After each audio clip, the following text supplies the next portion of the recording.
Ah yes, the Arnolfini Marriage by Jan van Eyck. And there's Giovanni Arnolfini himself, wealthy cloth merchant from Lucca, pledging his fidelity to the lovely Mrs. Arnolfini. Exactly what they're pledging has been the subject of much controversy, to which I'm not going to add here.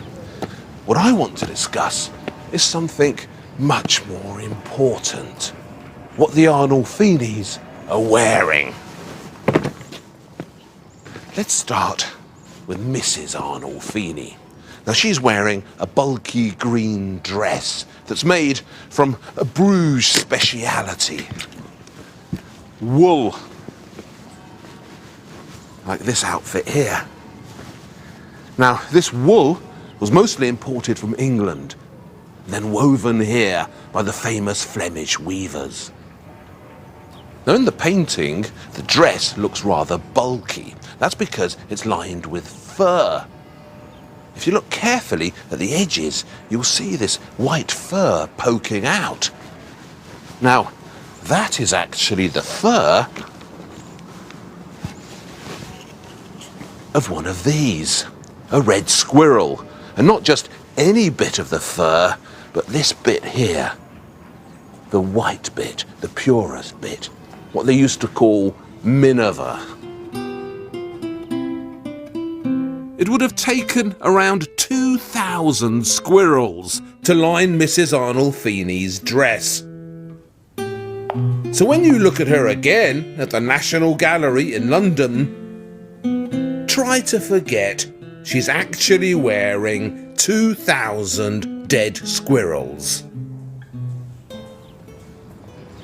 As for her headdress, which looks so complicated, that's just a piece of white linen like this, which has been folded over 5 times and is then worn on the head like so, kept in place with pins. So that's Mrs. Arnolfini, but what about him? Well, he's wearing these pine martens, imported from the forests of Poland and Russia. Hugely expensive, the second most expensive fur after sable. And Arnolfini's tunic would have required about 100 of these.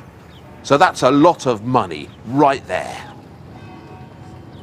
On top of the fur, there's this dark purple velvet that's probably imported from Lucca, Arnolfini's hometown, where the best velvet was made.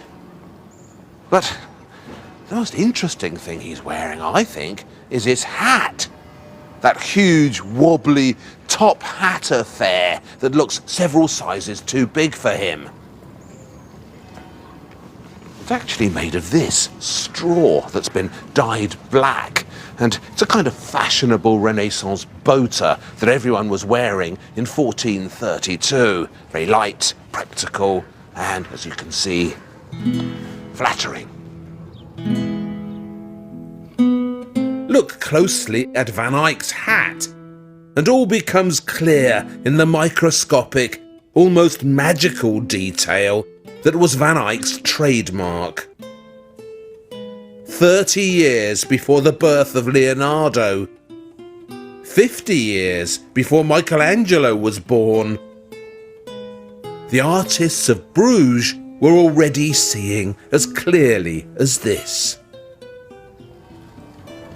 What was happening here in the early years of the 15th century was nothing less than a pictorial revolution, a completely new way of seeing and painting, and in its clarity, its precision, it was far ahead of anything that was happening in Italy at the time. But that's not how art history sees it. Ever since Vasari, until very recently, these early masters of Bruges and Flanders have been looked down on, patronised. Do you know what they call them in art history books? This is what they call them.